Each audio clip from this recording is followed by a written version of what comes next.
Good morning, everyone. Nice to see everyone joining this morning on this Thursday. We're almost to the weekend, so welcome, welcome. We're happy to have you all here this morning, and welcome to our Thursday morning Mind the Moments gathering brought to you by Harvard Pilgrim Healthcare and Tufts Health Plan. And this is a place where we invite experienced mindfulness instructors to speak with us about what mindfulness means to them, and to discuss as a community how we can incorporate these practices into our daily lives. I'm Suzanne Rowe Palacino, and everyone here knows Tara Healy, our regular participant, founder and director of Harvard Pilgrim Healthcare's mindfulness program. And we're so happy to have Jess Morey here this morning with us, who is a meditation teacher and coach. She's a founder of Inward Bound Mindfulness Education, IB.me, a nonprofit organization bringing mindfulness and compassion training to youth, and is also a teacher on the 10% Happier app. She has been practicing meditation for almost 3 decades. So we're so pleased to have Jess here with us this morning. Good morning, Jess. Good morning. Good to see you, Suzanne. Yeah, nice to have you here this morning. And just to let everybody know, Jess is a new addition to our Peak Mind Challenge. Most of you that have been joining this month know that it's Mental Health Awareness Month in the month of May. And Harvard Pilgrim and Tufts are focusing on bringing all types of resources to the community to help support Mental Health Awareness Month.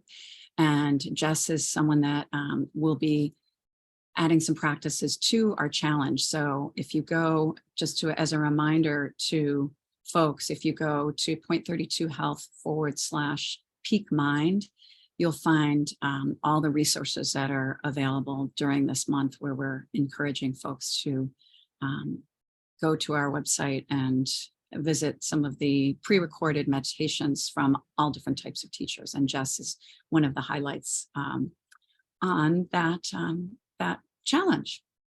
So as we typically do on Thursdays, we usually share a question with the group, and then usually Tara or our other teachers will share a practice. But Jess, what we'll be doing this morning is start off with a question for Jess, first thing here, and then Jess will lead us in the guided practice this morning, which is a wonderful treat for all of us. And then after that, we'll have time for any questions that come from the community here. So if you can open up the bottom of at the bottom of your Zoom screen and open up the chat.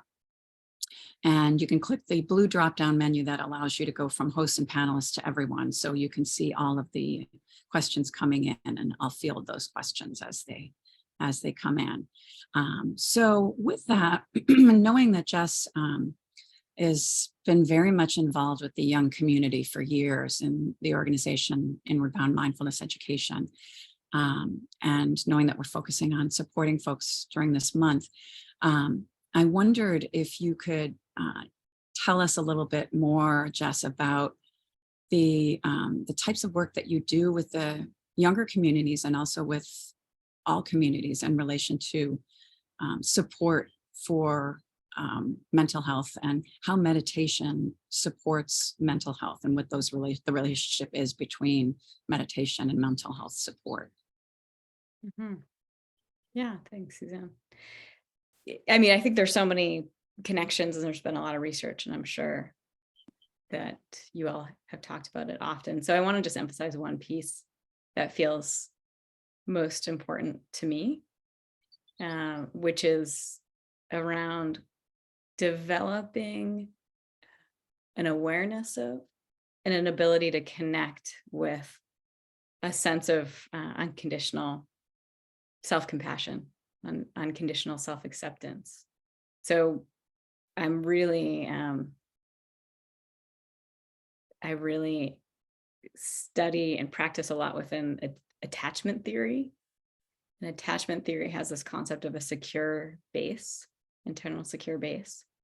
And so my practice, a lot of my practices have been about cultivating that internal secure base within myself.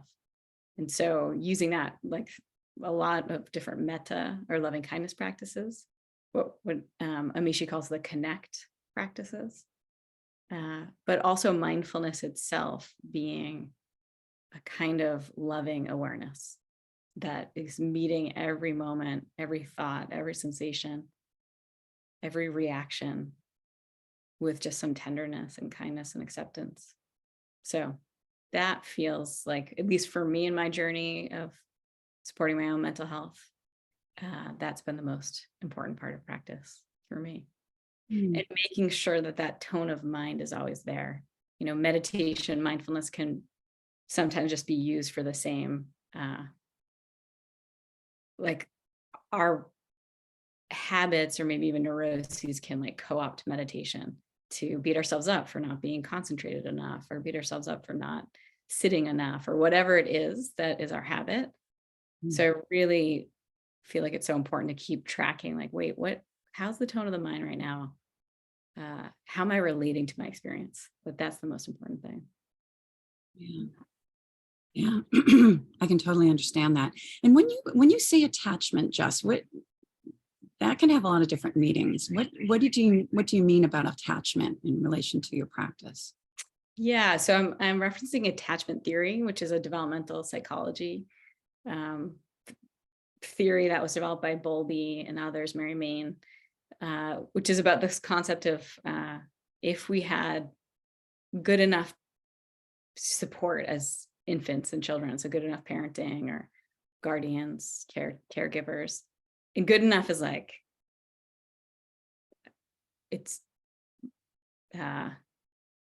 really want to emphasize, like, well, actually one of the things he says, 30% of the time the parent has to be responsive and attuned. So it's not, this isn't like, I really think it's important for people not to judge themselves as parents. It's not a high extreme bar. But what that does is, if we have that kind of care as a child, we internalize a sense that like our needs matter and we're going to be supported. And so having that internal sense and then relating to the world from that sense of like, I'm okay and the world's okay. My needs matter. And most of the time my needs will be met. People will care about my needs. That's what I mean by attachment theory. Yeah. Mm-hmm. And what type of practice do you feel, what type of meditation practice do you feel is most approachable for folks when they're starting out in your experience? Starting out with meditation in general. Yeah. I really value having a relationship with a teacher. And I think it's super helpful for people to have some relationship with a teacher, because our minds are so different and we have such different habits.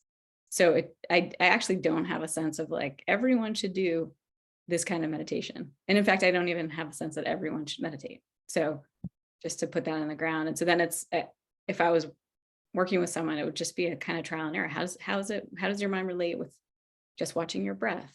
But for some people, breath is not actually a very safe or comfortable practice. So it might just be sound, it might be a part of your body.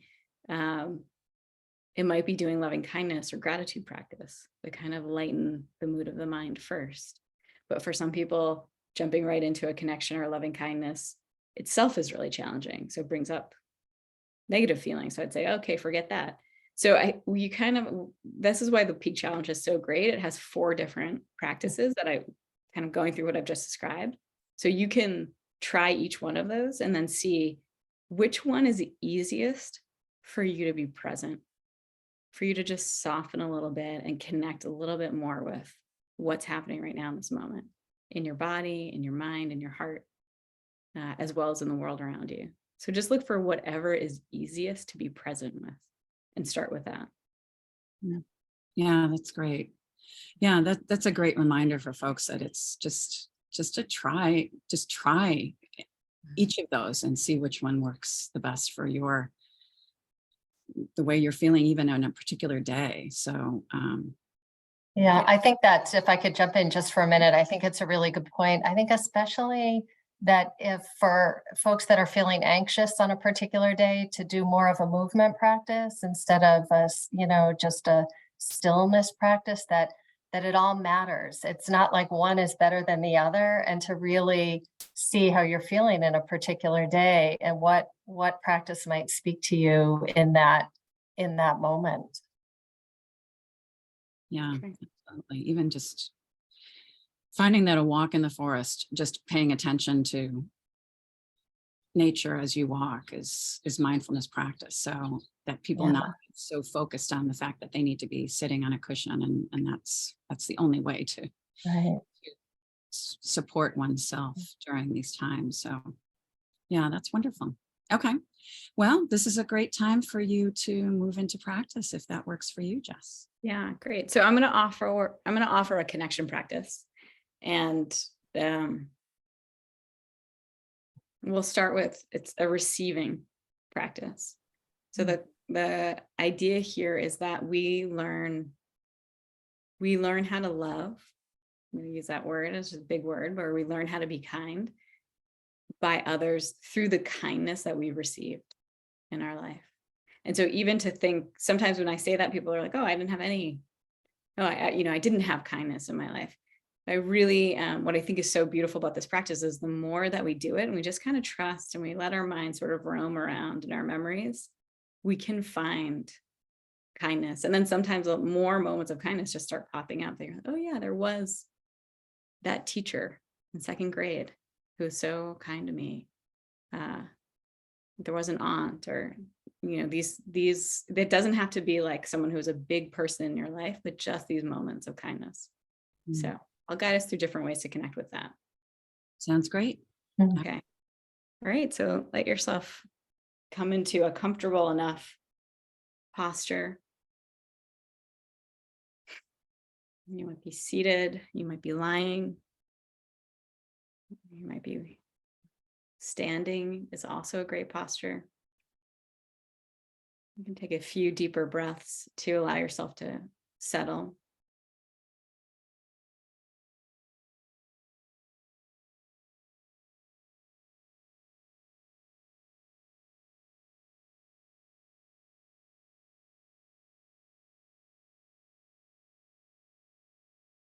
And just scanning through your body to start feeling the contact of your feet or legs with the chair, the cushion, the floor. So getting a sense of the ground underneath you. And inviting a little bit of softening if you notice any places of tension or holding in your body.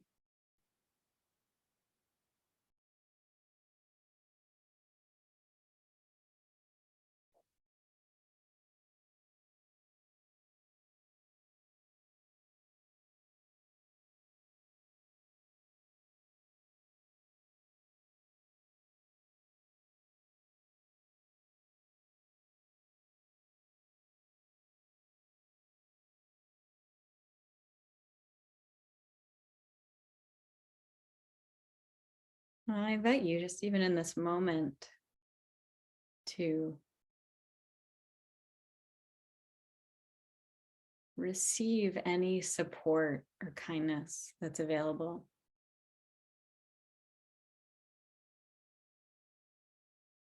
In Massachusetts, it's the spring. The spring is really blooming, alive. There's a cherry tree in front of my house. So even that, the sense of receiving the beauty of spring, of the flowers, the smell, the softness of the air.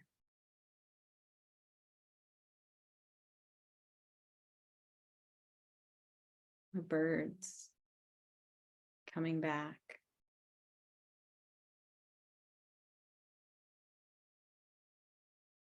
So maybe that is it's like a kind of kindness, beauty.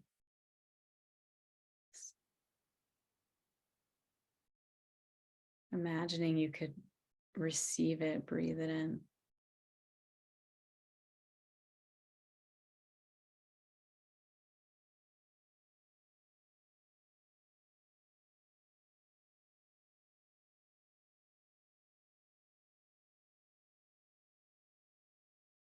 Maybe you have already eaten this morning. A sense of receiving the care of the earth.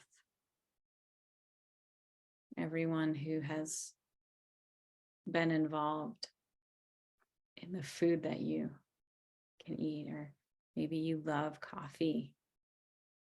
Just connecting with everything that went into that, the plant, farmers, the earth, the sun.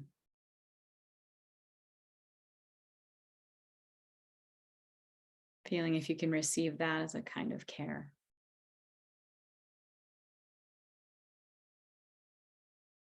For your well-being, for your happiness.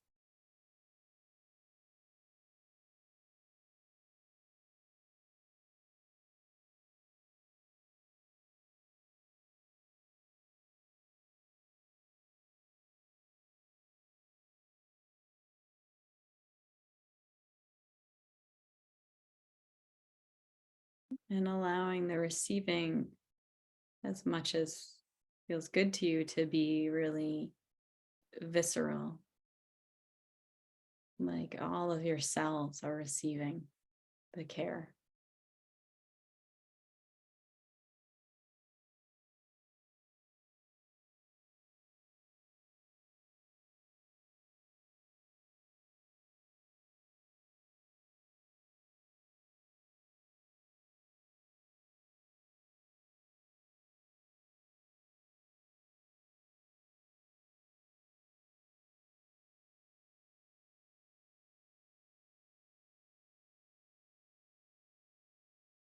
Well, now you might bring to mind a moment of kindness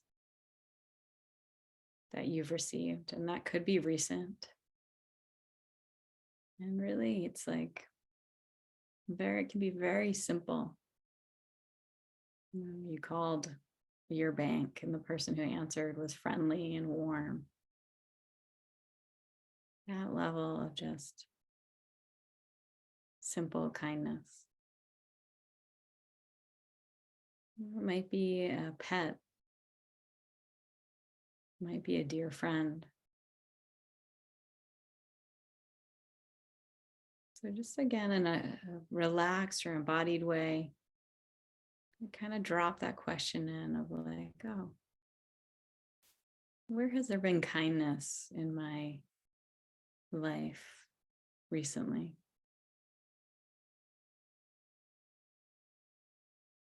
And just go back as far as you need.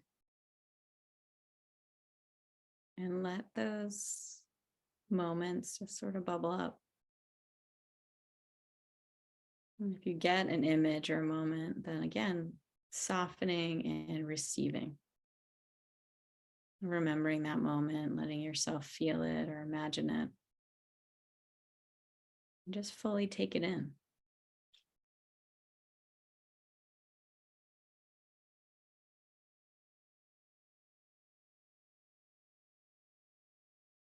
You might say to yourself, just quietly in your mind, thank you. Thank you for being so kind.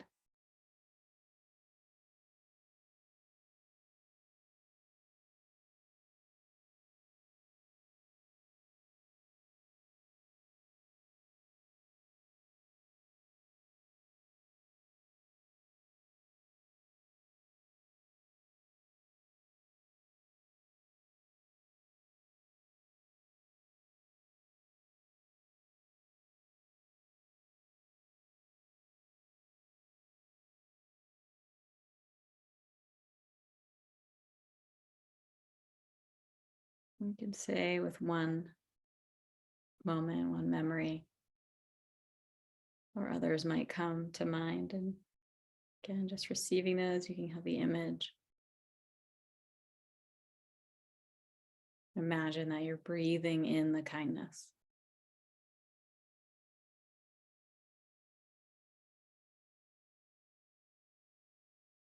And sometimes for me, it's not even a moment of kindness that I received, but that I got to witness.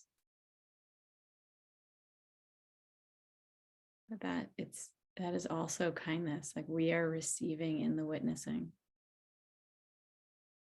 Might bring to mind a moment of real kindness that you've witnessed, and breathe that in, receive that care that is here that's in the world, that's around you, what's available.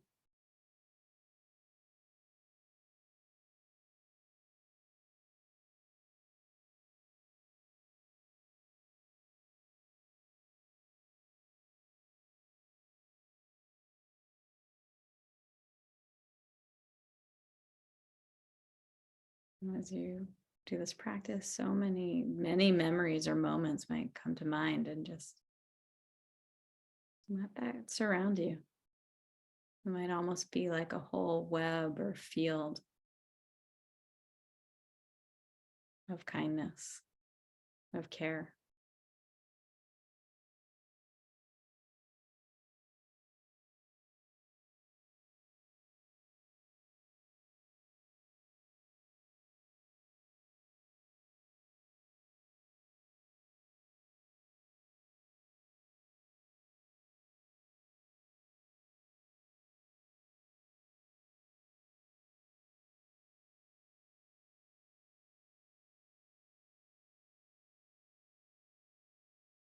And taking another moment just to receive. And you can let go of the images and just feeling your body sitting here now. Notice whatever is happening, whatever that feels like. Everything's welcome.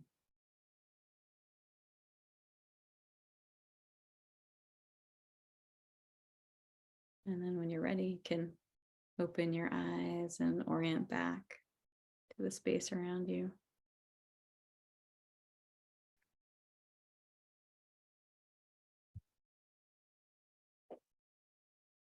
Thank you so much, Jess.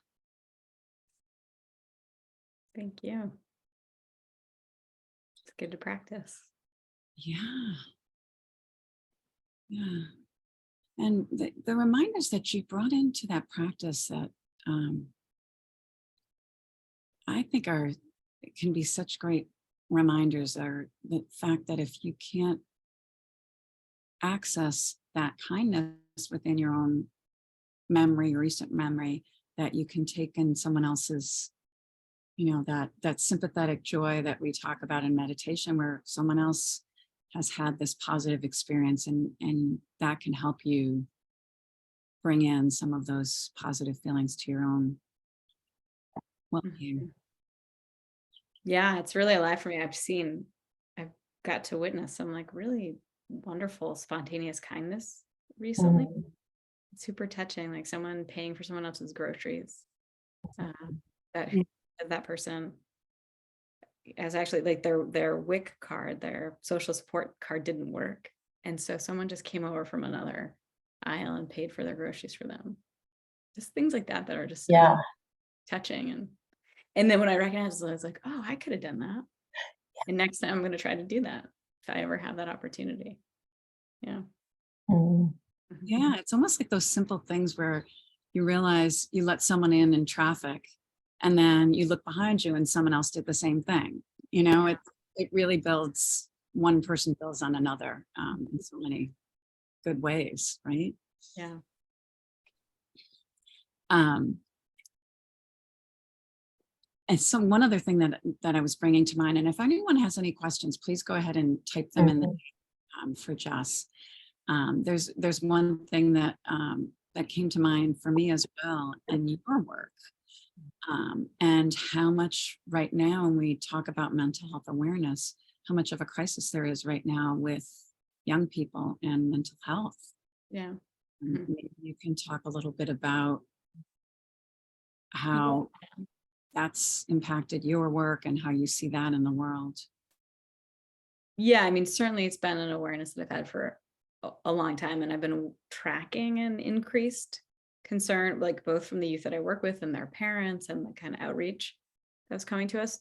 And it was hard to tell because I would sort of be like, well, I don't know, maybe it's just because this is the work I do. I'm hearing more stories, but then I also am now more connected with high school counselors, and now this research report that just came out by the National Health with the crisis of youth mental health. So it's not just something I was tracking. It seems like it's something more broad. And the first thing that I like to say is like, of course young people are struggling in one way. I mean, there's a lot to struggle with in the world right now, and not to be dire about it, but there is a way that I'm like, if our young people were not concerned, that might be a problem. They're connected and watching what's going on in the world. And there's some of the environmental issue, climate change, like they see what's happening. So there's that. And so but then that's like, okay, so we really have to build up more and more skills for them to have resilience. But then so many of the things that are like the foundation of resilience, social engagement, community, and connection are falling away in many ways. Or, with social media, it's not as, teens feel really isolated, basically. So, again, this practice of connection, like what can help us to feel more connected? I think that's the main thing that I think is important to be looking at, is what will actually what separates us, and how do we overcome that? How do we create more connection in our daily lives for our young people, for ourselves? And these practices can do that, but also when we teach teen retreats, so much of it is about the community. They have to give up their phones for a week and just talk to each other, just be in connection and community. And the connection goes deeper because they get to hear each other's stories and realize like, oh, I'm not alone in my experiences, that there's like a common human experience. Yeah, so those are some of the things that come to mind for me, is really about community and connection. And those retreats must be such a life-changing opportunity for these young people. And I know there must be a challenge in getting some people that you've to even reach certain communities. How do you do that with them? Yeah. You've changed a little bit of your work, but how does that? Yeah, I mean, I think in general, I was thinking about that question. We were sort of talking a little bit before. The way that we work with teens. So first of all, they do have to have some inclination, but the biggest thing that I think about is building a relationship of trust with them. And this is true for, I think, all of us getting into a practice. Like there's something called borrowed faith initially when we start practicing. So it's almost like, and that was true for me. So I went on teen retreats when I was 14, 15, 16, 17, 18. So yes, it was totally life-changing. Here I am, like still doing it. Were they meditation retreats though? Yeah. At the Insight Meditation Society. Yep. So I really feel like I borrowed the faith of my teachers. Like basically my teacher, Michelle McDonald, I was like, you're amazing. I want to be like you. And the other adults that were in that space, I was like, this is like the safest and most peaceful I've ever felt in my life. I want this. Whatever's happening here, I want this. And so that it wasn't, I mean, I did have these moments of that peace in my own mind. So that built my confidence and willingness to practice. But initially it was like, okay, whatever you're doing, I want that. And so I'm going to do that. So a lot of what I feel like that's a lot of what we do as adults with young people is be really authentic and real and embodied in our practice in a way that the youth can trust us. And this is something that like they want to do because they want to have what we're expressing. And I think that can be true for everyone. We have to kind of like borrow that confidence for a little while until we start to have the direct benefits in our life. Yeah, that's such a great way to describe it. Because I would imagine, depending on the population you're working with, that could be challenging for them to make that leap. Yeah. And then in terms of relationship and borrowed faith, like, so a huge thing that's super important for us at IBME is that there's a diversity of teachers and lived experiences, because different youth, based on their lived experiences and identities, are going to trust the identities and lived experiences of other teachers. So that's another piece, is like finding a teacher who you do trust, that feels like they get you, and having that kind of connection. Yeah, we're getting a lot of comments on the chat about what amazing work that you do, and there's such a sense of gratitude that there are these resources for teens, because it's not trivial that that this can be life-changing for a lot of young people.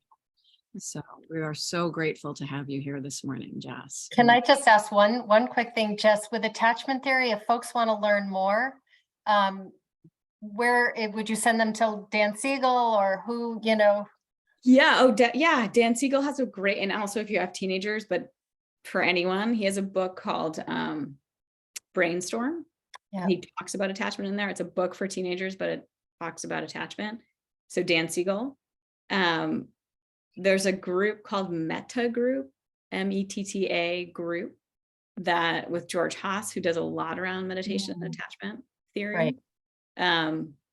And I have a podcast with Mind and Life, who I'm sure is you're friends with. I spoke with Wendy and Mind and Life. Yeah. I just listened to that with you, Jess, and it was awesome. Awesome. So highly recommend that. Great. Sweet. Yeah. So it's about almost an hour, and I go much more in depth about Yeah, it. it's great. About those resources, so Yeah. So you were on that podcast. yeah. Mind and Life, Wendy Hassenkamp is the interviewer. She's awesome. And the one with Jess in particular really struck me. So highly recommend it. And I know if folks need to jump off for meetings, please do go ahead and do that. The other one you mentioned, Jess, was Meta Group. Who was the person? Metagroup.org, METT group. It's George Haas, HAAS, George Haas, who has a lot. My uncle's name. That's really funny. So Mind and Life. Did you say that's your uncle's name? What did an uncle's name, exactly spelled that way. Is it he doesn't teach about meditation and attachment? But he definitely would be someone very interested in it. That's really great. Yeah, this has been wonderful, Jess. Yeah. I love to hear different approaches to this practice, because there's so many different ways in that that once you're here and once you've really cultivated these practices, it can really be so supportive during the times when we all have mental health challenges. So we're just really so grateful to have you here, and grateful for your work. And we'll visit you in all these different podcasts, etc. So yeah, really good to see you, Jess. It's been too long. No, totally. Yeah, it's great to see you. I know I had a baby about a year ago, and so I took thoughts from a lot of things. But yeah, it's good for having me so much. So I'll just share the Peak Mind Challenge website as well for those videos and that Jess had mentioned, the different types of meditation practice that you can try. So again, thank you so much for being here, Jess. Wonderful to see you here as well, Tara. Yeah. Wishing everybody a good end to your week. We'll see you soon. Okay, take care. Okay, bye.